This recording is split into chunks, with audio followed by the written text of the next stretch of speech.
What would you say if I told you that there was a place you could go for as long as you wanted, and when you left, you would be happier, more confident, less likely to be depressed, more likely to be a healthy weight, and less likely to die from a non-communicable disease? Now, what if I told you that this place had the opportunity to be welcoming to all people, no matter how old they are, what language they speak, or the color of their skin? The place I'm talking about is real, and it can even be found in your own backyard.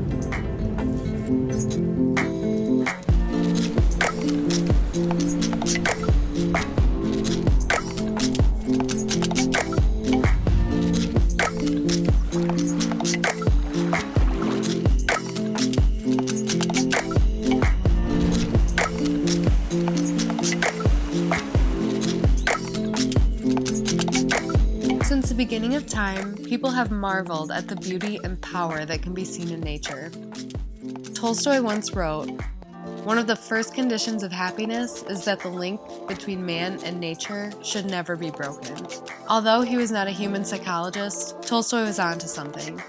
In recent history, the world has become increasingly urbanized, meaning that big cities are getting bigger and communities are becoming increasingly consistent of concrete.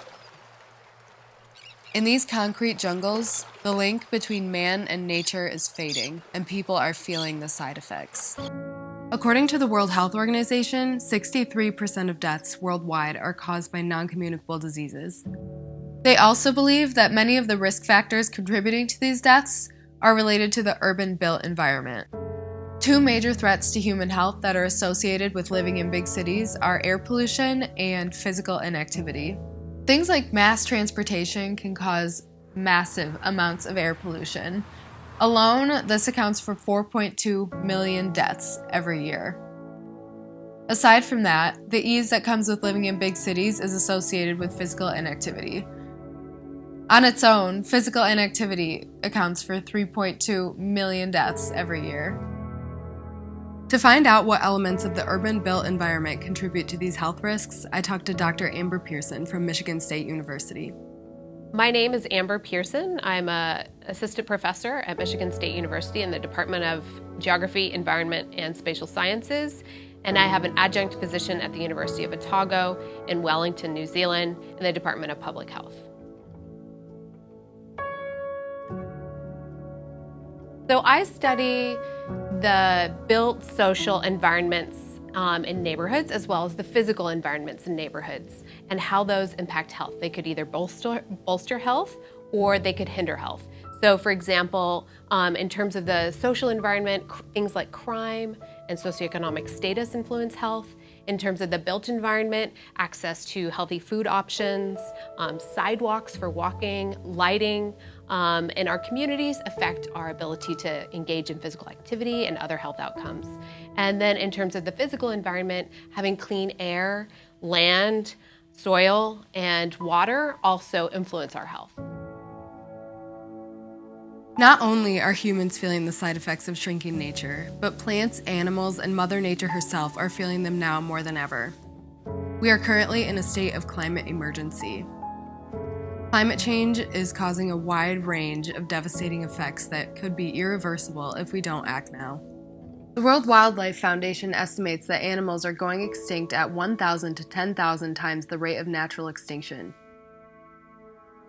When plants' habitats are threatened, they cannot move freely like many animals. It is estimated that over 10,000 species of plants are currently at risk for extinction. Over the past 50 years, global temperatures have been rising faster than ever before. In the next century, average temperatures in the United States could rise by 10 degrees Fahrenheit. A challenge that many cities face specifically is flooding. This can be caused by many different things, including extreme weather and rapid snowmelt. When a city floods, the rising water can contain things like raw sewage and leak toxic chemicals. If humans are exposed to this, it can cause many types of infections. In the aftermath, leftover mold can lead to asthma and other lung illnesses. Depending on the severity, flooding can damage entire communities. In cities, the flux of people, cars, and businesses can cause urban heat islands. These are urban areas that are significantly warmer than their surrounding rural areas. This is due to the bustle of activity and the tight-knit construction of buildings, creating heat and giving it nowhere to escape. This then affects nearby air and water quality, thus affecting local lakes and rivers and stressing native species with the unusual heat and chemicals. With the rise of urbanity and the number of health and environmental challenges that accompany it, one may wonder how to fix all of these interdisciplinary issues. One solution that many cities are starting to take note of is the one that I talked about at the beginning of this film.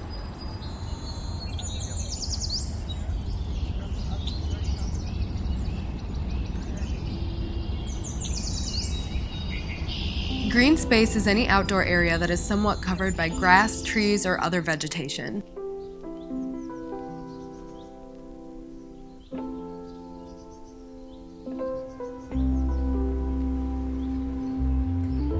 To find out about the various health benefits that green space can offer, we again talked to Dr. Amber Pearson. So one of the dimensions of neighborhoods that influence health that I'm particularly interested in is green spaces, and that includes things like formal green spaces like parks and botanical gardens, but also more informal green spaces like your private backyard or a field, even a sports field. And in theory, these spaces provide opportunities for engagement with your neighbors and friends, so that's social interaction. Also for physical activity, so playing in the park or exercising in the park. They also serve as spaces potentially for relaxation with mental health benefits.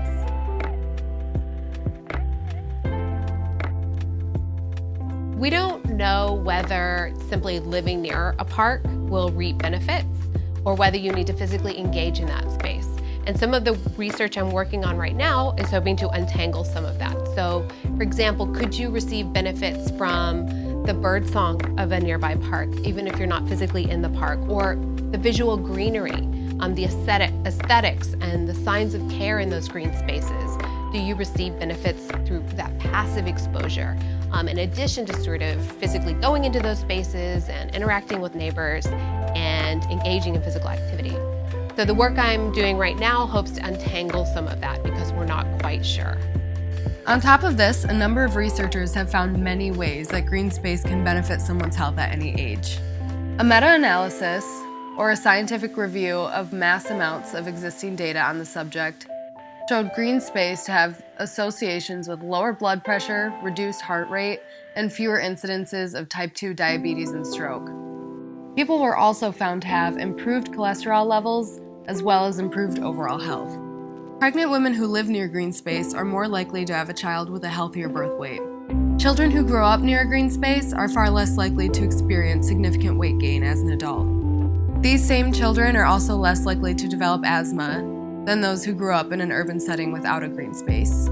Exercising in green space has been shown to significantly improve people's mood and self-esteem. It has also been found that those who live near green spaces are less likely to have Alzheimer's disease or depression. Aging adults can also benefit from their local green space. With accessible green space, older adults may have the opportunity to reduce stress, be physically active, and socialize close to home in a cost-effective, welcoming environment. The biophilia hypothesis states that humans inherently desire exposure to nature, including plants and other living things. This is likely due to our deep-rooted evolution with nature. Even in places where the city has not coordinated specific green spaces, studies show that people who can afford to generally tend to incorporate living things into their homes and living spaces. Studies have shown that lack of greenery can actually be interpreted as a stress factor by the human brain. Historically, exposure to nature has been a valuable element in maintaining human health. But due to tremendous advancements in medicine, incorporation of exposure to greenery has been a declining trend for many years. With this in mind, some researchers have even proposed the idea of a nature pill, or the concept of prescribing exposure to nature and reintroducing this into modern medicine. In their study, exposure to nature was associated with an increase in salivary cortisol levels. This is a chemical that is associated with feeling calm. It was also found that the optimal amount of time to spend in nature to gain these health benefits was 20 to 30 minutes. These findings have been echoed in other studies, suggesting that green prescriptions might be an idea worth pursuing. Like we talked about earlier, forests are burning, glaciers are melting, and plants and animals are dying at rates faster than ever.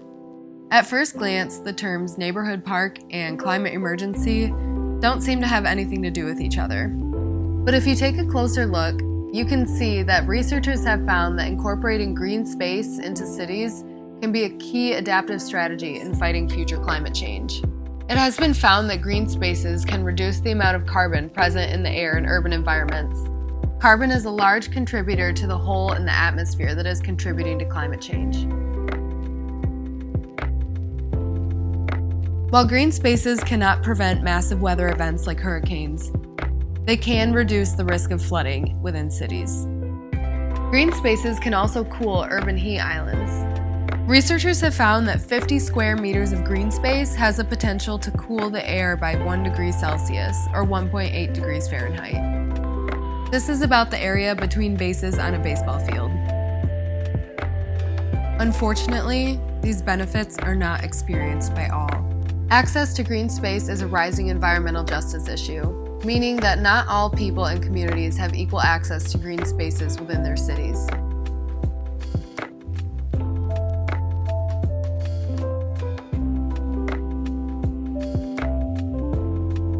To untangle some of the questions that have been asked about, can you receive benefits from passive exposure to green spaces, or do you need to physically be in those green spaces? We've designed a study based in Detroit, and it's a little bit different to other green space studies in that we're not studying whether expensive equipment going into a park facility produces change in physical activity or other health benefits. We're looking at ecological restoration of parks, which is a much lower cost intervention in a park setting, which is ideal for cities like Detroit that have declining populations and therefore lower tax revenue for maintaining public spaces. So this is, I think, a really progressive policy on the part of Detroit Parks and Rec, and it's a partnership between Detroit Parks and Recreation and the Audubon Society in Detroit. And we're studying whether ecological restoration of parks results in health benefits. And we're studying not only do people physically use those spaces and what do they do in those spaces, but we're also studying their passive exposure to these spaces. We're looking at their exposure to birdsong based on where they live. We're looking at their visual exposure to the green space, as well as the quality of that green space over time as it's ecologically restored. Studies have shown that predominantly white and affluent communities have greater access to green space than others. As a result, lower income and non-white communities have fewer areas for recreation. This puts them at greater risk for associated health issues. It has also been found that even if a community technically has access to a park, that does not mean it is accessible. Challenges such as safety concerns, interracial conflict, and poor park maintenance have been shown to deter people from utilizing parks and green spaces near them. The concept of trying to foster environmental justice by creating beautiful, safe, and accessible green spaces introduces an interesting challenge. While creating these spaces in communities where they are lacking can make them healthier and happier, this can also cause an increase in the cost of living in those areas. This can then lead to the gentrification and eventual displacement of the people who are supposed to benefit from the green space in the first place. Studies have shown that it would be beneficial for city planners to make green spaces just green enough. One city that has dedicated a significant amount of time, funding, and energy to their green spaces is Grand Rapids, Michigan. To find out more about the green spaces in Grand Rapids and the history of those green spaces, I interviewed David Markart, the director of the City Parks and Rec Department. So, Grand Rapids Parks and Recreation really has been through quite a revolution and kind of a transformation now at this point. Back in 2008 through about 2010, the department was really cut back significantly with the city of Grand Rapids' decline in the economy. No different than most departments across the country, but Grand Rapids really in particular experienced a greater deal of reductions as a part of that downturn in the economy. And as such, the department's staffing levels were really reduced by half, as were the department's budgets. As the city was recognizing what was going on and residents of Grand Rapids were paying attention, they recognized and realized the importance of their park spaces and really began to step forward and begin to help the city think differently. Much of that led to conversations with now the Friends of Grand Rapids Parks, at which time back in 2008, 9, and 10, they really stepped forward to advocate on behalf of the residents for greater funding levels to be brought back to the department and to the park spaces that we really valued so much around the city of Grand Rapids.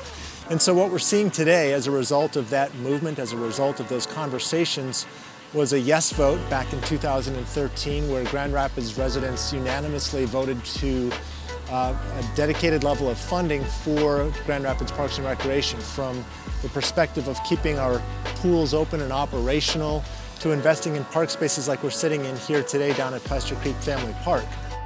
And so in 2013, voters approved this dedicated level of funding that has really essentially given the Parks Department some stability and the ability to begin reinvesting in our park spaces. So we've got 75 parks across the entire city park system. And in 2013, the city, with this dedicated funding, promised to invest in every single one of those parks by the end of the 7-year millage, which is coming up in about 2 years. So these park spaces are seeing new activation. They're seeing revitalized components. Playgrounds that have been run down are now being reinvested in. New additions to the park system include splash pads and new sports courts and revitalized tennis courts, really bringing back to life what residents were asking for back in that downturn of the economy.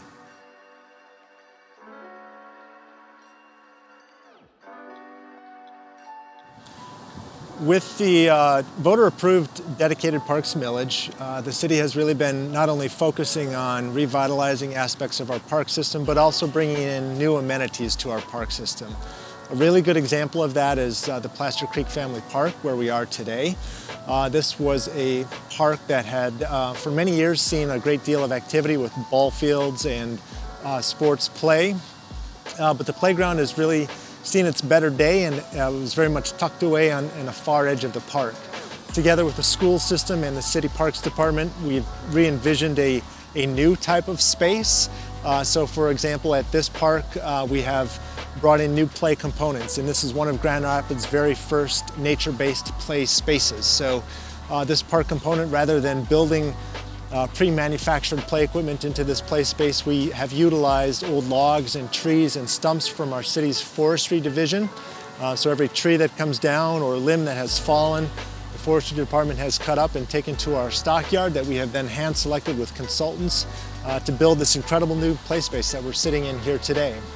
And so this is a very sustainable design in many respects. In addition to that, this play space has built into it some green infrastructure components where rainwater not only just falls in the park and then runs to a storm drain before hitting Plaster Creek, but has a chance to infiltrate and become clean water before flowing into the Plaster Creek. So that's another really incredible learning opportunity for kids as they're playing in this brand new play environment. Additionally, we've got Huff Park up on the northeast side of the city.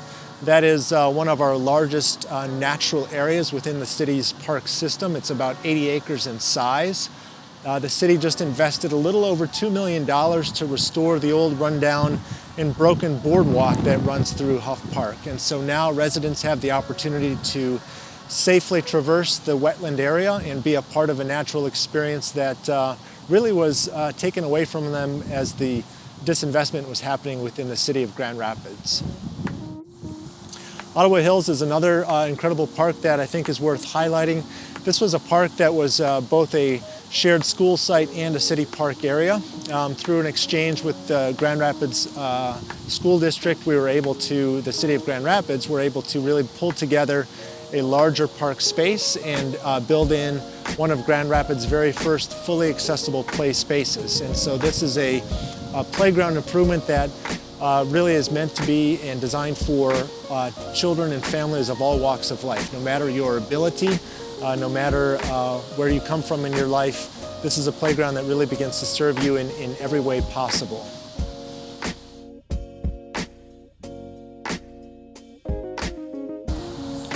I would say the biggest challenge that the Parks and Recreation Department has in caring for the city's park system is really the maintenance and operations. Those are very difficult things and concepts to wrap your mind around in thinking about the money and time and personnel that it takes to care for these important spaces.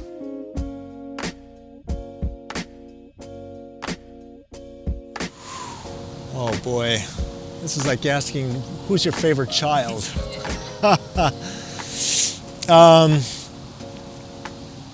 I have to say that my favorite park is the one that we're in here today for a number of reasons. One, it's an incredible partnership between not only the City of Grand Rapids Parks and Recreation Department and the Grand Rapids Public School System, but it's an incredible partnership with the school children that played a part in helping to design this space and vocalizing what it is that they wanted to see in that space. But in addition to that, it's a partnership with our philanthropic community. So in this case, the Wege Foundation was a significant contributor to the funding of this playground improvement.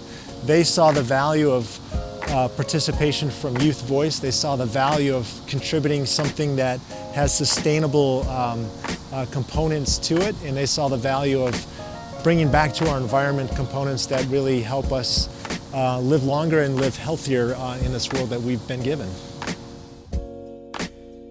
David mentioned a nonprofit organization that helped the city during its time of need, Friends of the Parks Grand Rapids. To learn more about how this organization came together to fill a need in their own community, I interviewed Dia Noble.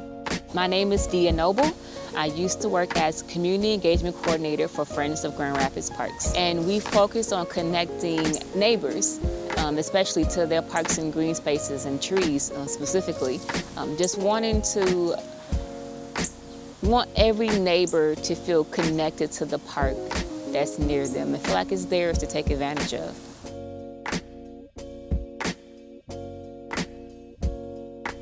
Park activation is whatever you can do that draws people into a space, and we call that activating that space. And so we focus a lot on park activation through family events.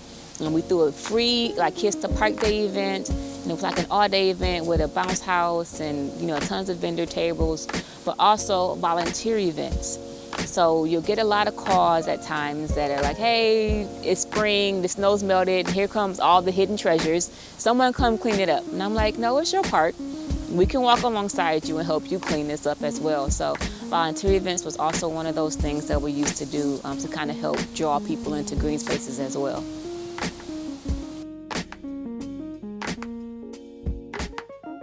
Friends of Grand Rapids Parks had a Parks Alive program. It was initially modeled to be very formal, like the Neighborhood Forester program that they host. It's still being restructured and rebranded, but it's really focused on supporting groups or neighbors who want to be champions for their park spaces in different ways, whether that's potlucks in the park or different family events or maybe just supporting neighborhood cleanups. That is what that program focuses on, and I look forward to see what they do with it in the next couple of years.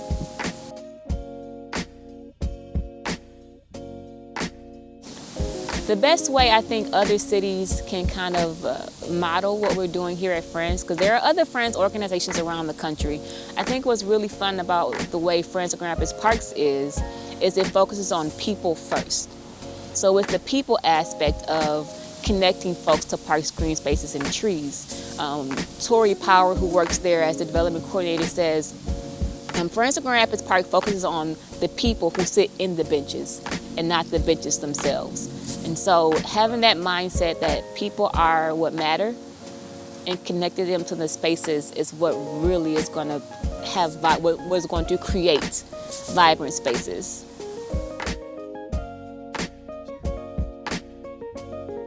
So right now we are sitting in Caulfield Park. Behind me is the playground. We just built this playground with Friends of Grand Rapids Park, the Cook Library Center, Hispanic Center. Who else was involved in this? Habitat for Humanity, along with Kaboom, Amway, and the Parks and Parks and Recreation Department, all came together. We had just over 200 volunteers who literally built this playground in a day. So it went from pretty much an empty space to a full playground with mulch and all. Also, we had help from the Alternative Spring Break group who came for a conference through Grand Valley to help us prep for this. So this is the second Kaboom playground that Friends of Grand Rapids Park was a part of, but there's several that have happened throughout the city. But it's such a great space, especially in this small little pocket park in this neighborhood. It's about the closest park that's not over a major street or highway in this neighborhood, and it's such a special gym.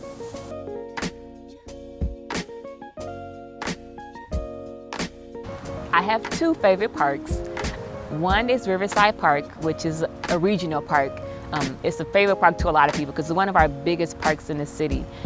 When I first was being introduced to Grand Rapids, my husband now, who's my boyfriend at the time, lived close to that park. And so that was the park we always went to, something that didn't cost any money for us to go hang out. And then Mulek Park is my next favorite park. I lived on the southeast side of Grand Rapids, and it's just a beautiful park. It's not terribly big, but it had a nice little hill and some tennis courts. And so I would go there and we would work out, and we would go and have a picnic. And last year when I was working with Friends of Grand Rapids Parks, we had a barbecue and beautify there. And you had everything happening, a splash pad, there was Little League football practice going, there was Little League cheerleading practice going, there was a workout with the November Project here in Grand Rapids. Just so much happening in that park, and it was close enough that you just felt like you were just part of like a block party. Just everything was happening all at once, and all of the above. Hip Hop Academy was there teaching some graffiti art and had music going. I'm like, this is my favorite park, and there's no better way to activate than to see all these different groups taking advantage of it at one time. So it's always been a favorite of mine. Going back last year for that just really reminded me why I love that park so much. What do you do outside? Explore, make new friends, run into old friends, fall in love, find peace. Green space has so much to offer those who have access to it. It is a privilege and an opportunity. Find your green space, define your green space, and enjoy your green space.